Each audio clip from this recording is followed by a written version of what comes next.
versus state healthcare has been a debate since the beginning of the nation. It's been an ongoing debate, as well as many other things such as environmental regulations, education regulations, etc. Okay, Maddie, let me ask you, what is healthcare? Federal healthcare programs means any plan or program that provides health benefits, whether directly through insurance or otherwise, which is funded directly in whole or part by the United States government to any state healthcare program. Man, that's crazy. I can't believe this is happening. So you really ain't got no health benefits? You didn't meet state regulations? Alright, call me back later and let me know what's going on. Girl, what happened? My cousin. What she do? What happened? Healthcare. She ain't got no insurance. Didn't meet state regulations. So what's she gonna do about her baby? Said the government was funding it through the state, but she didn't meet state regulations. The government tried to help her, but see, this is why we need federal health care. This is my main point. This is what I've been trying to say. She thought she met the regulations and she didn't. That's crazy. And you know her baby just had a cold last week. And she can't even get her no medicine. Can't even get her no medicine. Federal health care. A lot of the states like to say that the reason that they should regulate healthcare is because of the fact that the 10th Amendment, and it gives states right, and whatever is not explicitly said in the Constitution leaves up for states to have implied powers over it. But that is simply not the case because of the principles that the Founding Fathers left us with. Okay, so I would like to point out the theory of the social contract by Rousseau, and how the social contract is basically the contract that the people give the government in order to protect them, and then give up a few rights just so they're protected and everything. So with the social contract in mind, life is healthcare. Like, if anything happens, you want to be able to go to the hospital. You don't have to worry about costs and everything, or your kids, or how you're going to be able to take care of them. So with the social contract in mind, it basically just helps with, like, it's almost a security measure from the government that everything's just going to be okay. And if you think about it, in the debate between federal healthcare and state healthcare, the social contract comes into play because we're giving the government more regulation and money over our healthcare in order for them to give us a better healthcare system, and which opens up to more people who can't afford healthcare, like those in poverty or elderly and things like that, or for those who can't afford insurance, for them to be able to have better opportunities. In Article 1, Section 8 of the Constitution, it discusses the Supremacy Clause. Well, what's the Supremacy Clause? Okay, so the Supremacy Clause basically explains how the federal government has precedence over state laws, and how, like, anything happens, like, as the United States, we have a big constitution. But, states have the right to have their own constitutions, their own laws, their own regulations. But just how the Supreme Court is the highest in the land, the government's also the highest in the land, and our Constitution goes above state constitution. So if anything is ever to happen, the government can use the Supremacy Clause to override state. So with that being said, the government can basically, like, if there's anything they don't like or they see unfit, the state has too many regulations, like how with my cousin, all those regulations and why she can't get her health care. Well, basically, the government, if they see fit, they can override all that. They override state regulations because, the government wants to make it better for everybody in general. So the Supremacy Clause just guarantees that, they can override it. Yeah, that they have the right to do so. It just kind of gives them that leverage. Exactly. Bringing back the Founding Fathers thought, the government. We are a nation. We're not divided nations. One nation as a whole. So federal health care just secures the fact that, everybody's going to be good, and not one state is going to, like, outdo the other or have better than the other.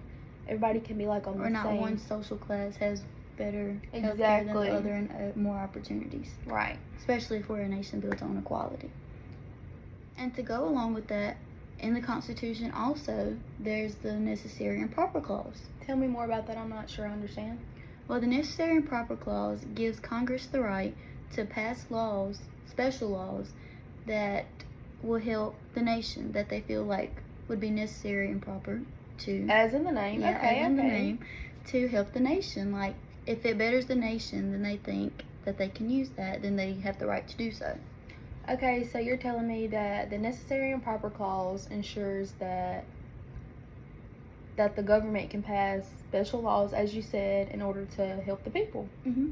Okay. And so in this argument for federal health care, if you think about it, for the nation as a whole, the citizens of the nation, which we wouldn't be a nation without the citizens, then this gives them the opportunity to better their health care and better their lifespan, which would in turn help the nation.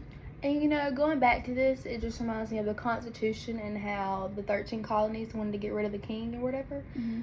Because, you know, they didn't feel like citizenships, they didn't feel like they had any power, they didn't feel like the king did anything for them. So with this necessary and proper clause, the government has the power in order to help the people. Exactly, and that's what it's all about, is helping the people and bettering the nation. Yeah, and you know, I think this is also called the elastic clause as well. I think I kind of got missed. Yeah, they're one and the same.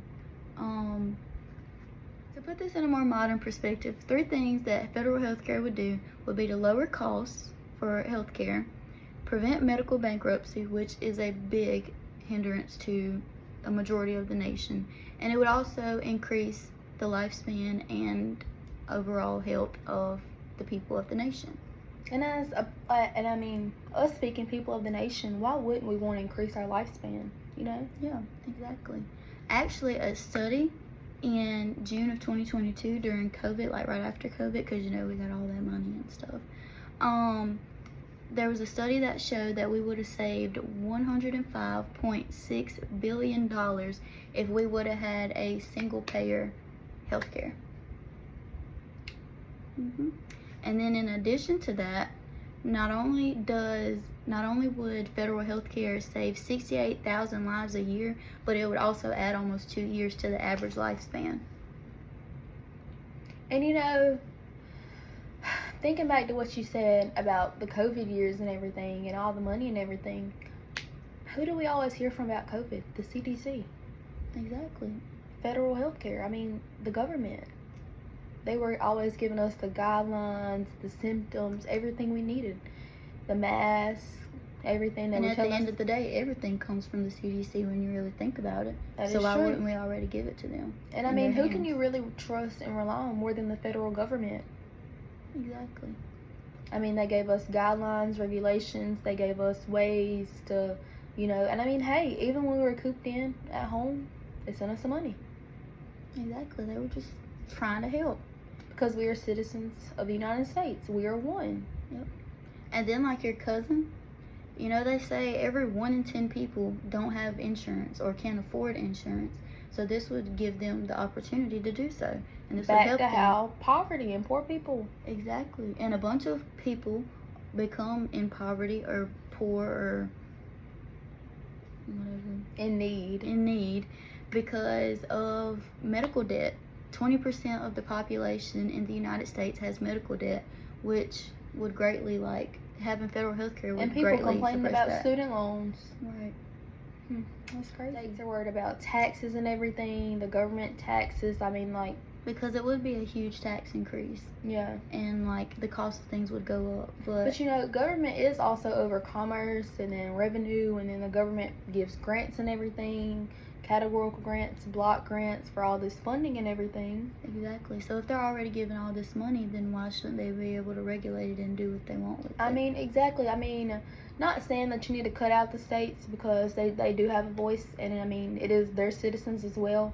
But in a way, the states come from the government anyways. So I mean, they already have to get like money from the government to do all these things for their people. Exactly. And 9 times out of 10, people that have health problems over here will have the same health problems as people over here in this side of the nation. One nation. So it's the nation as a whole. So at the end of the day, you really just have to look at it as, what's more important, the dollar or your life? That's a serious question people need to think about. Okay, so for closing remarks, we stand for federal health care.